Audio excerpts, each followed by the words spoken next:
What is going on, everybody? It's Alex coming back here in another video, and today I am introducing my top 100 big board for this year's draft. So this came at the request of SEU Productions, backed up by Martina and Monica. So you guys want it, and I'm going to give it to you. Obviously, if I do update anything, you guys will hear that in my videos. You guys will hear that in my final mock draft that I will be putting up. I might be doing a what I would do mock draft versus my final mock draft, but to be fair, the more I've been doing this, the more I've just pretty much turned it into what the hell I would do. So without further ado, I'm going to show you the top 32 guys, and then we're going to quickly roll through who made the cut in the top 100. It's kind of also my preliminary final rankings. So that's kind of an oxymoron, I know.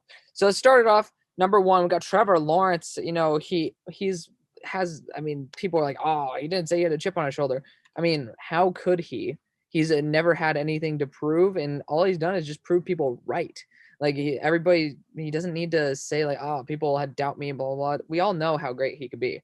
Just hopefully he doesn't become an Andrew Luck and go away from the game of football. That's the only thing that could be a potential negative, but Trevor Lawrence is absolutely amazing as a prospect. Doesn't really wow me, but you could just see how damn good he is. That's the only reason he doesn't wow is because, I mean, the expectations are so high. So a big fan of Trevor. Number two, Penei Sewell. I think that he could be a generational talent. I don't know why people are putting Rashawn Slater above him. I'm going to be honest. I like Rashawn Slater. You guys will see him very high in this ranking, but Penei Sewell is absolutely amazing player, and he has balance issues. He's been apparently taking reps at right tackle. He's been training for right tackle. So that kind of gives me a hint that he might be playing for the Bengals sometime soon because he's preparing in case that is a good option. I personally would think that I honestly am starting to go into the Bengals. You get Kyle Pitts, and then since there's so much damn good offensive line talent in this class, you can fill up like with the Dylan Raduns in the second round type of stuff. But we'll see how that works out. But of course, I honestly wouldn't feel too bad putting Penei at guard for a little while and then kicking him to tackle when he's more seasoned. He's an absolutely amazing player. I absolutely love him. I think he could be a Hall of Fame, if not the best tackle of all time. Three, Zach Wilson. This was a tough one at 3 and 4, but I think we all kind of know this is coming. Zach Wilson, to me, is pretty damn close to Trevor Lawrence in talent. I think we need to just see how he acts in the NFL. Again, he didn't have that great of a supporting cast. His running backs, I mean, to be honest, they couldn't really stack the box that well because of the fact that, Zach Wilson had the best ball placement ever. So he has amazing ball placement. He has solid enough mobility, pretty damn good on the run, can manufacture plays. That's something that's really good. He doesn't have a really shitty processor. He started off his career against Michigan going, I think 100% completion percentage and stuff. I am just lighting it up. I absolutely love Zach Wilson. He's a great prospect. Hopefully he stays healthy, and hopefully he can get acquainted to the NFL. People saying his offensive line was great. The more I watched Brady Christensen, the more I realized I think Zach Wilson made his line look a lot better. In the run game, absolutely. Absolutely, the line was pretty damn solid. But I'm going to be honest, Zach Wilson might have made that line look a lot better than it actually is. Number 4, Kyle Pitts, generational talents. So these two are true generational talents. Trevor Lawrence, another one. Zach Wilson could be, but the Kyle Pitts is generational, hands down. If there's anybody that I will guarantee you will be a generational talent, it will be Kyle Pitts. Funnily enough, he's at number 4. That just tells you how stacked the talent is in this class, as probably there will be in every single class. We'll find that out next year as I dive deep into that one for the first time. So Kyle Pitts, I mean, you can't call him a tight end. He can play tight end. He can block, but he can receive very well. The one thing I just think that is mediocre is the fact that he really doesn't do after the catch too well. It's not like he's an elite after the catch threat. So that's like the one knock I ever have on Kyle Pitts, but everything else is pretty damn good. He is pretty slender, but I don't think that that's really dealt to too many injuries. So I'm really not too worried at all. Kyle Pitts is an absolutely excellent weapon, and especially after testing with those times, he could be an elite boundary wide receiver if he wants to be. He could just be whatever the hell he wants, and I'm pretty happy to see that. 5, Jamar. Jamar Chase, again, another one of these high-end prospects, could be a generational wide receiver, could be the best since Julio Jones. That's been the rumor around, but the question is, he was way better than Justin Jefferson at LSU, hence we're also a little bit lower on Justin Jefferson last year. But the question is, will he be in the NFL? That might have been in college, but this is the NFL. We don't know if he's actually going to be as dominant, especially taking a year off. I would dare to say he could be as good. Maybe not his first year. He's not the same type of wide receiver Justin Jefferson is, but I think down the line, he could definitely 100% be better. So Jamar Chase, that's why I have him as top 5. I'm not a huge fan of putting wide receivers this high. I love CeeDee Lamb. I put him as a top 10. So putting Jamar Chase here says a lot. 6, Justin Fields. Again, you could put Micah anywhere from 5 to 7, but we'll talk about him in a second. Justin Fields, again, I have him as the highest potential in the class. Technically he should be going above Zach Wilson. I just think Zach Wilson, he just wows me a bit more and bums me out a bit less. So I think Justin Fields is a little bit more, he oscillates with his play more than Zach Wilson. Obviously not throughout his entire career, but definitely last year. Again, COVID. I don't really want to make excuses because there's always things that can happen in real life. Like, obviously, we saw Tony Dungy's son commit suicide before the Super Bowl. Like, he went out there and won that fucking Super Bowl. You take adversity and you make it your bitch. You don't become the bitch of adversity. So when I hear like things like Sam Darnold, oh, he wasn't good because of sickness. Justin Fields, it was a short year. I mean, yeah, Zach Wilson, it was a short year. The one game he lost, he had 2 days to prepare for it and went down to like the 2-yard line, almost won the game. I don't like this idea of like trying to make excuses. And that's coming from a guy who has Justin Fields at 6. So again, I think he has the best arm strength in the class. I mean, you could say that Kellen Mond has better just straight arm power, but throw power wise, Justin Fields, I mean, you saw him put like a 65-yard dot. And again, he has excellent downfield accuracy. The question is, not whether he can process, but whether he can remain calm while processing. Like you see that some of those interceptions are just like, what are you doing, mate? Like they just I don't like head scratching plays. That's one of the things I don't like. Don't understand how the hell Justin Herbert turned out. We will be moving faster this, guys, but I just want to give you guys a deep rundown on these top 10. But I watched Penny Sewell and I was like, how the hell is Justin Herbert good? I still can't see it. So again, it must have been that Oregon scheme, but it's just really weird. But Justin Fields had some head scratching plays there in a very quarterback conducive offense. So it's something that I definitely would like to, I definitely want to probe into a little bit more, but I don't know. I really don't know because Justin Fields, he has all the measurables that you can want. The question is, will he be able to relax his mind and basically try to slow down the game a bit more and process better? Not process better. He does get stuck on his first read quite often, but again, it's not panicking. I don't like quarterbacks that panic or try to play hero ball. Justin Fields has some of that on his tape. That's something that does scare me, but could end up being great throws if he's able to use his talent to the right way. So number 7, Micah Parsons. He's an absolute beast. I mean, what do you expect? He ran insane numbers. His personality that's kicked him down. I have him as like a top 3 to 4 player in the class. I double it for personality issues. Number 7. Probably the only thing he could work on is maybe coverage, but I haven't even seen him look that ass in coverage. So he's absolutely insane. Number 8, Jalen Waddle. I absolutely love Jalen Waddle. Again, I think that he's going to be a stud in the NFL. I love his speed. I love his character. Like when somebody has that character, that work ethic to come back from an ankle surgery and try to just to get that chip for your team, that's like unbelievable. That's what I was trying to say. But imagine if Jalen Waddle didn't play at all, Devontae Smith gets injured in that that championship. I really don't think Alabama might have won that. But the massive impact Jalen Waddle had, as well as Devontae Smith on that field, it's unbelievable. And we'll talk about Devontae Smith very soon. Don't worry. You can't see him on the screen, but he's right there. Number 9, Rashawn Slater. I just love the fact that he can be versatile as a tackle, guard, or center, and he has amazing athleticism. That's a pretty damn good solid basis. People love him as well. And from the tape I've seen, I love I just love that ability to be mobile, which we'll see is a problem with the guy later on. But, Rashawn Slater, you look at his weight, he's 315, he's definitely a big dude, but the arm length, again, he probably should be a guard in the NFL. I would rather have him be a guard just because he has the length, but doesn't use it properly. It's the reason why people said he should be a guard.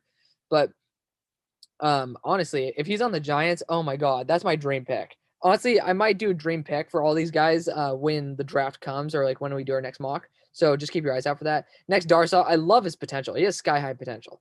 I think he has almost as good potential as Penei Sewell. He's just a beast. He's a super young kid as well, and he has a lot of experience, and that means he's going to be able to – he has a solid floor. For being that young, and then you get coached up by an NFL team, I mean, damn, the ceiling is tremendous. I love Darsaw. He just has a couple of little things that he can work on. Surtain and Horn are like my cornerback 1A, 1B. Again, JC Horn has some people who actually really don't like him, and that's starting to make me take a second look. And the idea is that he's a walking flag machine, but I think that's pretty much every corner in the NFL nowadays. Patrick Surtain, I'm just worried about getting torched. If it weren't for him getting torched, he'd be number one without a doubt in my mind. I hope to God he can play at that testing speed, and if he can, he's easily number one, and I'd be moving him up probably to Jalen Waddle's number. Again, JC Horn, he played really damn well against Kyle Pitts when I was studying him. Like, you don't do that very often. You don't find guys who can just be elite against elite players. And he was. He just got outlengthed, and that's pretty obvious when you have an NFL wingspan setter against you. Number 13, Kwity Paye. I absolutely love this guy. I absolutely love him. He has such good burst, great athleticism, smooth, has a full array of moves, and even like he is a little bit off and on when it comes to getting stuffed at the line of scrimmage. But the majority of the time, he's pretty damn consistent on being able to push the lineman and actually have a visible impact. And that's something I really like because even when you aren't able to make a play, if you change the composition of the pocket, that is very, very crucial. Because if you get stuffed and you just are there, I mean, you have a perfect pocket. If you're able to push one of those in, the quarterback might panic, he might roll out. That might change how he's able to set his feet. That could completely change the play. That seems like a little bit over dramatic, like an English teacher reading like a random comma in a big ass essay, but I'm dead ass serious. It could be a big difference. Next, Devontae Smith. He played at 160 pounds. Only reason he's here. Scared shitless of him in the NFL.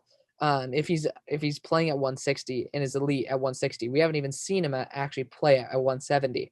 So a bit of worry. He definitely said he was going to come back to Alabama, put on weight, actually dropped weight. So that's really scary to me.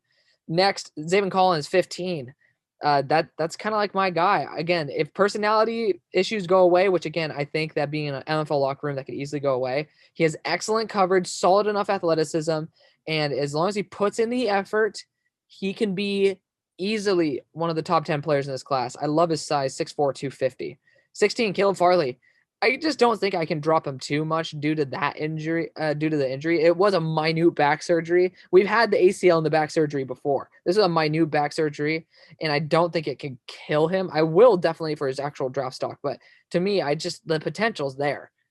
For a team that doesn't need to hit on their picks, this is an excellent choice. Like the Jets, I absolutely love it, especially if the next guy is not there. AVT, I know the NFL is really high on him.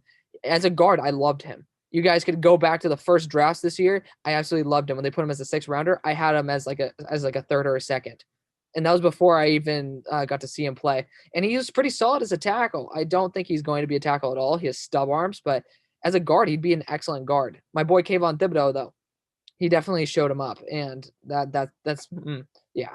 JOK is my next guy just because I love his versatility. You can use him as a safety. You can use him as a linebacker. He tested in the 220 range, so that's definitely good. He actually was able to really put on weight. Hopefully that wasn't just a bunch of water that he peed out later, but you never know. He can play slot corner. Usually did that over at Notre Dame, but I love that idea of a versatile guy. If he goes to Denver, if he goes to Washington, those are my dream fits. Trey Lance is my next one. I used to have him at number like 45. I just know the potential. I understand it. I think that he doesn't have control of his arm. He overthrows a lot of fucking passes, and he has half-field reads on a scheme that, I mean, you're pretty much destined to have guys open if you're literally the king of Division I FCS. So, I mean, all the best talent in FCS go to the Bison. So, I don't really think that people really understand that much. He's pretty much the Alabama of FCS, and still, I didn't really see it. This idea of 0 interceptions, you got to look at how many interceptions those should have been, because, I mean, he got outplayed by Ben DiNucci in the FCS championship. I'm just going to say that. But I do love what I see sometimes. He has those highlights are brilliant. And if he's able to sit and learn, those highlights might start becoming a lot more consistent, and that is why you take him in the first. 20, Samuel Cosmi, super well all around. There's nothing I can complain about him except for the fact he's not great in anything. He's just very consistent, very solid, very athletic. That to me deserves to be a top 20 player. I love it. Next, Tevin Jenkins. I think he should be a guard unless he's with pretty much a statue in the pocket. I think that his movement's a little bit too clunky. Very open to inside moves, and that was his big downfall when I studied him. But for his size, he moves very well, and he's extremely powerful. if I'm able to get a guy like that on a team like the Steelers, like a team even like the Jets, I mean, you have Zach Wilson there, but obviously he's dealt with shitty tackles before. You're going to see somebody who's not in this top 100 that people definitely are harping on. You know, if Zach Wilson can manage with Tevin Jenkins, holy shit. Or if you put him at guard, I mean, I love the fit. If not at 24, at 23, if not to Derek Carr and the rest of the squad. Of course, we have Apple having Iowa's Big Sur in the background, so I do apologize for that. It's a little bit unprofessional, but you guys don't come here for professionalism. You come here for good content. So that's what I'm giving to you guys. Again, we're going on a deep dive of this top 32. We're going to quickly run through the rest, and you guys can get a better rundown as time goes on. 22, Trevon Merrick. You know, he's absolutely amazing safety. He's going to be a pretty damn solid fit on any team that really needs him. I don't think you want to use him as a single high. I think that he's going to be definitely more of an all-around safety that could be more closer to the line of scrimmage, could be used in the slot.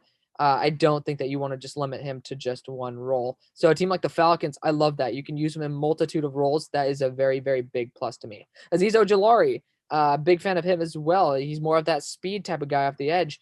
And I just don't like when people mock Azeez Ojulari to 4-3 teams. You know, he's a lighter dude. Put him to a 3-4 team and use him as like that Van Ginkel role. Use him as a Van Noy role, and he will absolutely tear it up. Some of you guys think that he's the next Von Miller. Don't know about that one, but I haven't studied Azeez enough, so we'll see. Kadarius Toney's next. I mean, he just moves differently. When you have somebody who moves differently, like sometimes that's going to be a boom or a bust, and I think that's perfect for the end of the first. You could just totally just dive on a pick and be perfectly fine since you're at that spot. Kadarius Toney, to me, I mean, you just saw him play, and he's very versatile, and he's very good after the catch. You know, he just super slippery, and I think he's what people think Rondale Moore is. I just don't think people give Kadarius enough credit. But the Kadarius lovers, I mean, sometimes they put him a little bit too high. Next is Liam Eichenberg. He may have short arms, but he definitely uses a length well. Good form. I love it. Jimmy Davis, thought about putting him even higher on this list. 4.37 speed, 45-inch vertical. Doesn't really matter. He is absolutely an athletic monster who played at a very high level. Big fan of Jimmy Davis. Greg Newsome's next. He will be going before Caleb Farley in the draft, but I need to see some more from Greg Newsome. I just know Northwestern had a really, really good secondary, and all these corners are young in this draft. That's absolutely insane to me. Next is Dylan Radunes. He proved that he should be here at the Senior Bowl. Love it. Rashad Bateman. I have him a bit lower just because I think that Tyler Johnson was better. So that's just something I didn't really see too much progression from him this year. He's definitely a very, very good weapon and should be in a very all-around offense. I think that Green Bay is a perfect fit. Elijah Moore. I mean, I can't, after testing the way he did in the 4.3s, I thought that maybe he just had really good play speed, but now he has really good play and tested speed. I think he could be a very big difference maker in that slot. He's, I believe, the best slot weapon in this class besides Jalen Waddle. And he is pretty much just like a poorer man's Jalen Waddle. And that's a very big compliment. Next, Dwayne Eskridge. He is one of my darlings. He's going to be older. So for a team that wants a day one impact, I think that you're going to absolutely love Dwayne Eskridge. Great everything except maybe some minor hand issues, but nothing too crazy. He has some tiny ass hands. And then Mac Jones to end off the first. We'll go into everything else very soon, but Mac Jones, really not a big fan. Not a big fan. I just don't think the ball placement is really there. If you have a guy like Devontae Smith that is 5 yards open, throw it so he's at least 4 yards of separation still. And I'm sorry, if you throw it and then he always is trying to come back and putting up a jump ball, that's not on target. Ooh, we can actually X out of this. I'm so happy. That was so annoying. I seriously think people are overrating the shit out of Mac Jones. Again, processing, okay, cool. It's like, what, you're going to make a day one impact on any roster? I don't know if he's going to make a day one impact on many rosters, if any. You know, even the Bears. Do I take Mac Jones or do I go with Andy Dalton? You know, Mac Jones year one, I'd probably maybe put him over Andy Dalton, but obviously in the future I'd put him over Andy Dalton. It's just, I don't know where he's actually going to have that high end of production. So that is my round one. We are going to be going into each position, but I'm going to have to save that for another video because time is ticking, and obviously I don't want to be rushing through because that's not what you guys are here for. So have some fun. Let me know what you guys think. Let me know who made your top 32. You guys got to have a sneak peek at the other guys who are just behind and barely made the first. So let me know what you guys think. Thank you guys so much for watching. I'll see you on the far side.